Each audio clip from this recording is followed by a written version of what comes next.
CM Chandrababu ఇవాళ Polavaram project నిర్మాణ పనులను పరిశీలించనున్నారు. పోలవరం ప్రగతిపై అధికారులతో ఆయన సమీక్ష జరుపుతున్నారు. వచ్చే పుష్కరాల కంటే ముందే ప్రాజెక్టును పూర్తి చేయాలనే లక్ష్యంతోనే ఏపీ ప్రభుత్వం ఆ దిశగా అడుగులు వేస్తోంది. ఇందులో భాగంగా ఇప్పటికే పనులను వేగవంతం చేసింది.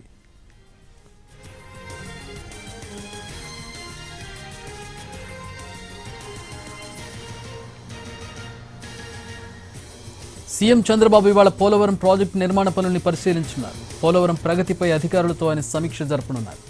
వచ్చే పుష్కరాల కంటే ముందు ఈ ప్రాజెక్టును పూర్తి చేయాలనే లక్ష్యంతోనే ఏపీ ప్రభుత్వం ఆ దిశగా అడుగులు వేస్తోంది. ఇందులో భాగంగా ఇప్పటికే పనులను వేగవంతం చేసింది.